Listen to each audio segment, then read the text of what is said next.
The time has finally come, everyone. Keep it locked and loaded because this is High Calibre. I'm Camille Salazar-Hadaway, and I'll be your host for the full reveal. We're about to break it all down, but first, a quick glimpse at what's to come courtesy of Chris Waters and Ubisoft News. All it takes is one look at the new season coming to Rainbow Six Siege to tell you that High Calibre is here to make an impact. Thorn joins the defenders, armed with a dangerous new gadget to send attackers scrambling, and a deadly new weapon to greet them when they do. In addition to the new HUD you're seeing right now, renovations are complete on the Outback map. Plus, player protection updates, balancing changes, and more. It's all coming up right now.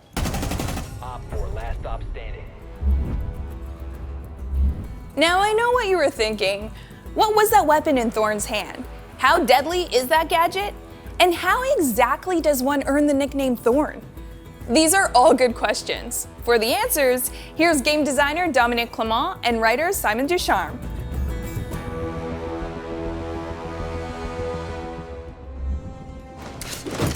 The Thorn's gadget is called the Razor Bloom shell. It's a sticky device that you can throw pretty much everywhere on the map, and it's going to stick on pretty much any surfaces. This will rattle them. It's a device that once an attacker walks within the activation radius, will trigger a time detonation. During that timer, the attacker will be forced to make a decision to either keep pushing, fall back, or try to find it and destroy it. We wanted to kind of iterate on the idea of a trap operator, a trap gadget. A lot of the gadget that we have right now that are trap are pretty, I'd say, binary. So either you walk into them and you get the effect, or you don't. So with this gadget, we wanted to kind of see what happens if you give the players a bit more time to react, and you give them a couple options. Imagine you have the device that is stuck on the doorway. And you're an attacker and you're ready to push the doorway. And as you cross the doorway, you activate the device. You have really 4 options that you can really do. The first one is you keep pushing, which is risky because hopefully you know that there's nobody playing around the gadget to kind of catch you. The second option is to fall back. Obviously, you're safe, but you've given away your position. And the third option is that if you're fast, you can try to locate it and destroy it before it detonates. And the fourth option, which is, you accept your fate and you stay there and you take the full damage, which is hopefully not your best option. With this device, it really creates this panic moment, this moment where you really need to make a decision. You hope that it's the right decision. So when it comes to designing the look of the device, it's something that starts very early in the production of the operator. The device is very mechanical, very engineered, very high-tech to get away from something that's maybe a bit more handmade. So Thorns Loadout is quite unique because we're introducing a brand new weapon, the UZK-GI. If you don't recognize the name, it's normal because it's completely custom-made here in-house by our team. It's a small SMG, but don't get fooled by the small size of the weapon because it really packs a punch. It's chambered in 50 cal, so it really hits hard. It's a low fire rate, but it can really deal some damage. It will create quite a lot of destruction. And so you can use it to really play vertically and make holes in walls. It's really useful in that way. The other primary weapon is the M870, which is a shotgun that you can see on operators like Jaeger. In terms of secondary weapon, you have the 1911 TACOPS, and she also has the C75 Auto. In terms of secondary gadget, she has the shield and a barbed wire. The shield is actually something that was recommended by us from pro players during a pro workshop. They felt it was very good to synergize with the gadget of the operator, and we agreed and we kept it, and it's a very useful tool. And barbed wires are very useful to slow down the enemy. So if they get caught in the device and their barbed wire, they're going to have a hard time walking away from it. Thorn's going to be mainly playing as an anchor. She's very useful close to choke points. You want to have Thorn playing around her gadget because that's where she's the most deadly, and she's going to be super useful to slow down the attack. Where Thorn shines is where you play with your gadget. When they trigger it, they're going to be panicking. They're going to be running away, running forward. So it's the ideal moment to really utilize this confusion and this panic. What works really well with Thorn is operators like Clash, Lucy, Legion. These types of operators that really help you slow down the attackers. Clash can actually, bait the attackers into the device and then use our electric shock to slow down the attackers and kind of get them stuck into the danger zone. The main counters for Thorns is your classic anti-utility operators. So you have Thatcher, and you also have Twitch and Zero, which can use their cameras and drones to locate the device and destroy it with their lasers. IQ, obviously, super useful to spot the device and tell your teammates that, oh, there's a razor bloom shell on that doorway or in that area of the map. You can also counter the razor bloom shell with explosives, so you can blow the razor bloom shell up, you can shoot them, and if you're very courageous, you can also melee it, but I don't recommend this option.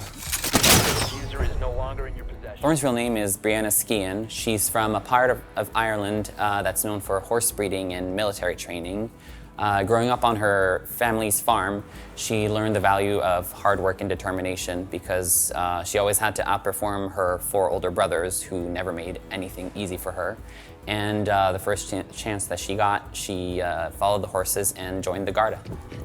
So Thorn is an elite tactical specialist and a weapons expert, and she's also the newest recruit to Kavera's team. She's worked with horses, been in mounted police during her police work, and her specialty is actually emergency response.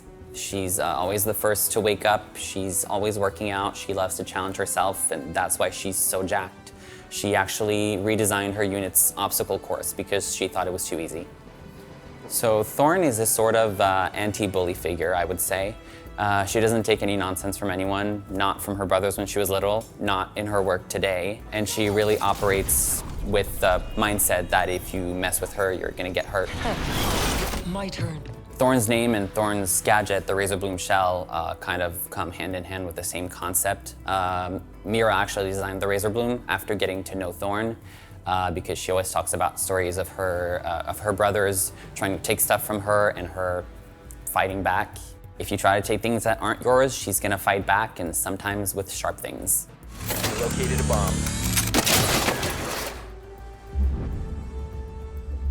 High Calibre is taking us back to the Outback, and Jeremy Doucet is here to talk about the map rework in detail.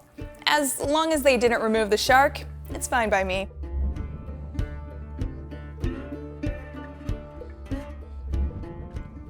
Outback's a relatively new map. There were problems with it, despite doing our due diligence. People found it hard to navigate. Anchoring on the sites was actually quite hard, and we want the map to go into Pro League, into ranked, and we want it to be competitive. So we decided to go through and actually look at the problems. Talk to the pro players and talk to the community and see what they think the problems are and how we can address them. It's Outback version 2. It's much, much better. It's a lot more fun to play now. The outside was a little bit cluttered and people seemed to have a problem orientating themselves towards where the bomb site was when, once you've droned and actually found it. So we've gone through and addressed those issues, cleaned up the map, cleaned up the outside a little bit, and made sure the navigation and flow on the inside is actually much cleaner. Sam and Maddie worked really hard on the garage because it was a less picked bomb site for Office, and it was always a choke point. It was never fun to play, and you always ended up playing really off-site. So all of the changes, making it smaller and changing the windows, adding cover, and just making that area much cleaner has helped the map massively. Pirate Room in Office is now much easier to defend. We've added an exterior breakable wall and office supply, which really aids the ebb and flow of the attack and defense on that side. There was a major change in the restaurant where we've split the rooms into 2 between Shark, which actually aids the navigation and flow because it's easier. It was a large open area, and making it a little bit smaller and a bit more comfortable has actually made it an awful lot more fun and a lot more fun to navigate in, especially if you're attacking.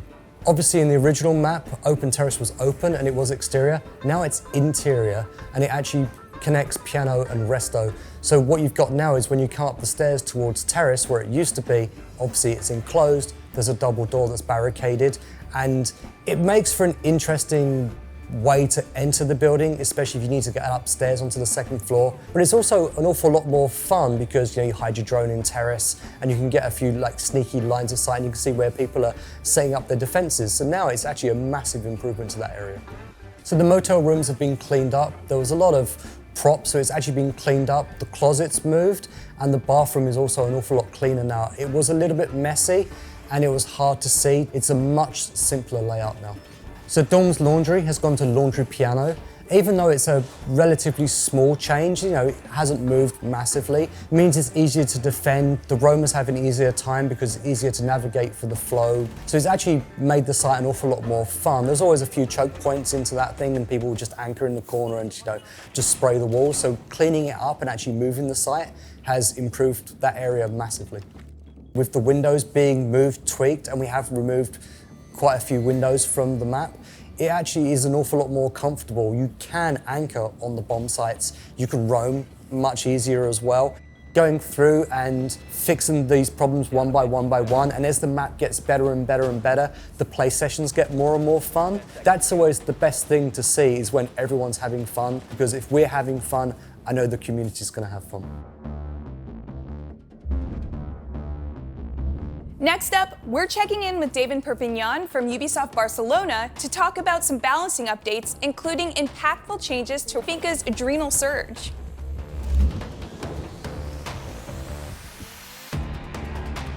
Currently, we have a wide variety of both cameras and drones in defense, and each one behaves a bit different when it comes to being outside of the building. So, for example, drones will disconnect and the cameras will stay connected. What are the main changes? We've defined the same set of rules for drones and cameras. This means that if drones get outside of the building, they will lose its connection after a few seconds, and cameras will behave in the same way. This is affecting Black Eyes, Bulletproof camera, and also Maestro Evil Eyes. So with these changes, we're expecting Valkyrie to get a bit stronger when she's inside the building, because she will waste less cameras outside, more presence of cameras inside, and we're also expecting the frustration to be reduced for attackers when facing her, specifically in those maps where approaching the building is already a challenge. We also have a secondary issue that is related to Zero's Argus cameras and Valkyries. Currently it takes a lot of time to get access to the camera right after deployment, and this is something that we want to fix. What we're doing is that we are allowing players to connect to their cameras even before they finish the deployment, which means that you can be holding on the camera with a connecting screen, and when the deployment is finished, you have instant access to the camera feed. In the current implementation, Finca can help other teammates to stand up from down but not out, but she cannot help herself. So we think this is something that we need to change. If she has available charges, she can trigger the ability and she will stand up.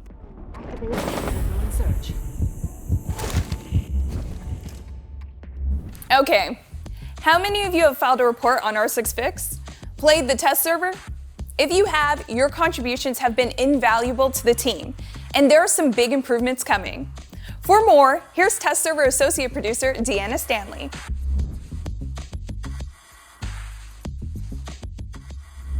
So the current system of R6 Fix, it's a bug reporting platform. Players can go on and they can report issues from either the test server before season launches or for the live game. They just enter a bug with a description and their specs, and the dev team will look at it once it's acknowledged. Currently, we have some issues with the platform. So we know it doesn't always look active, and we hear from users that there's not a lot of trust in the platform right now. There's a lot of search issues, there's problems with ticket management, duplicates, and there's a general lack of clarity on how the platform works. So with R6 Fix 2.0, we have a complete overhaul to the design, we have a better overall user experience, and we have a new severity system to start. So normally users who enter issues are the ones who decide and classify how severe an issue is, but now every contributor to the issue will have a say in that as well. And we've made it easier to submit issues and easier to throw your weight behind existing issues. So if you're spending your time to support the development of Siege by playing on the test server, we want to make sure that that time is respected. It's also why we added the possibility for our devs to discuss with players directly in the comment section of their tickets. So it's going to give them better visibility. They'll be able to receive updates on how the fixes are going. We also made it easier for users to search for issues, so it'll be easier to avoid duplicates, for example. We have added a notification system, so users will be able to track any updates to their tickets as well as resolutions. And we hope that this will encourage players to use this, as having this central hub is the fastest way that we can address an issue. So good news for console players, our 6fix 2.0 is mobile friendly, so we want to make sure it's more accessible to our console players since their feedback is just as important to us. It's going to make it more accessible. They can upload photos directly from their phone, and overall it should be a better experience for our console users. This is definitely the best way to reach out to our devs. It's why we opened this direct line of communication. We want to encourage people to use this channel. It's the fastest way, for sure, for us to see an issue. We're altering the structure of the test servers a little. We know that different players come to the test server for different reasons. Just because you're coming to check out a new operator, it doesn't necessarily mean you want to try out content that's still in the early development stages. So now content's going to be split into more focused testing periods. First, we have our season reveal. The day after the season reveal, we're going to put our seasonal content on the test server. That's going to be only content that's releasing with the season. After that, the season will launch, and the next up will be our new lab test server. So this is going to be more experimental features, giving players a sneak peek at something still in early development. Will this lab test server take place every season? We don't know. We usually have content that's ready to show at that stage, and we hope that we're going to be able to do it as often as possible to give players that sneak peek. Finally, we'll update with the balancing test server, and then leading up to the next season reveal once again. It's no secret that player feedback is really important to us on the test server and on the live servers. It's why we chose to invest in our 6fix 2.0 and also why we've brought these changes to the test server. We want to build back that trust with the community, and we want to give back more to the community for their help. So we're looking forward to introducing rewards in year 7. This is going to provide content that's going to carry over to the live servers, and we're looking forward to sharing more on this next season. When you hear the Siege team use the phrase quality of life, what comes to mind? For High Calibre, it means a HUD that's more accessible and contains more information. And it means better player protections, whether you're live streaming or just playing with your squad. Maxime Daigle and Anne-Sophie Pelletier are here to tell you more.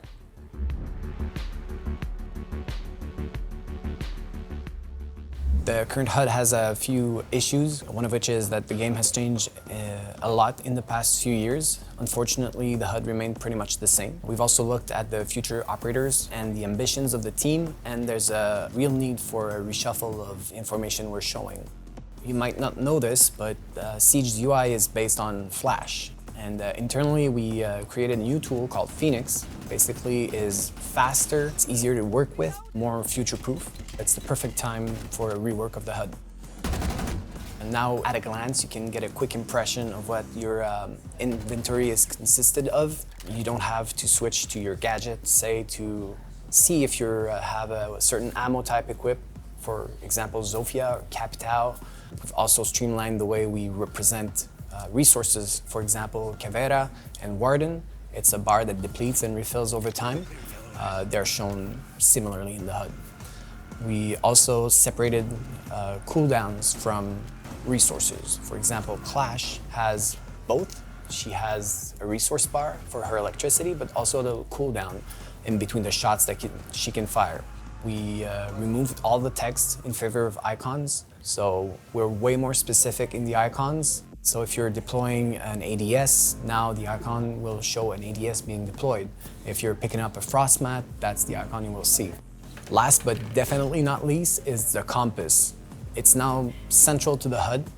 Now the compass, for whatever's in front of you, is divided into 3 parts. You have what's above you, what's on the same level as you are, and what's under you.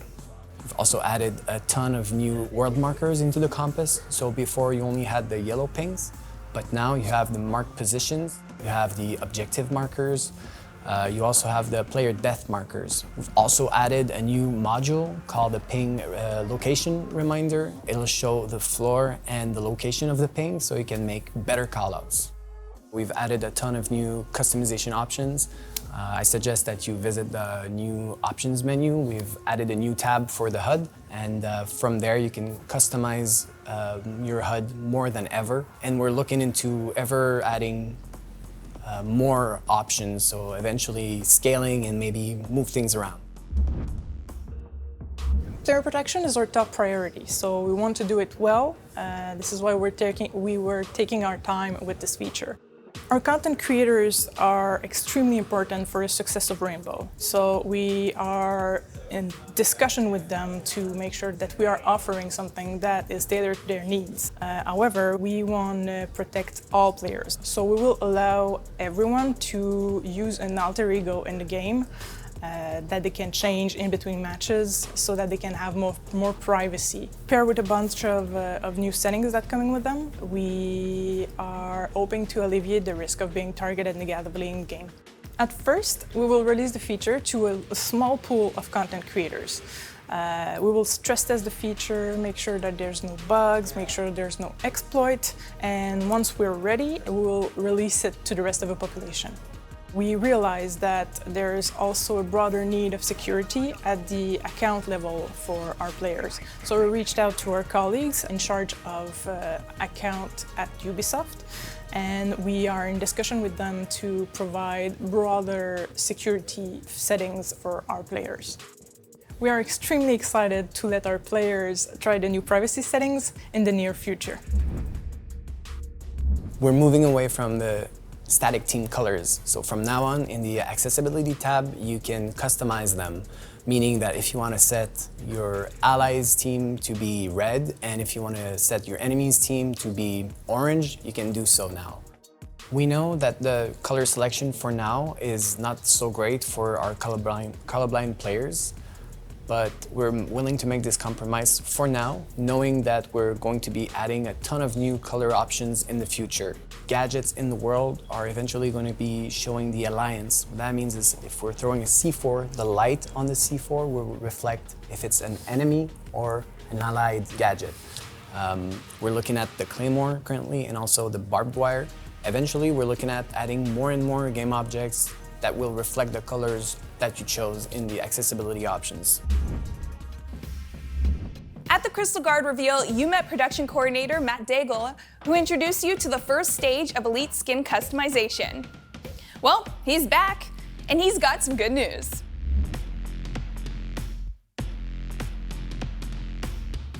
Hey, it's me again. Firstly, thank you so much for all your Elite 2.0 combinations. It's been a blast watching social media explode with all the awesome and unique creations. So as we teased in the previous season with customizable headgears and uniforms, I'm excited to announce that this season we're fully ready to release the Elite 2.0 complete package. You'll be able to customize between your ability skins, your victory dances, and your customizable op cards.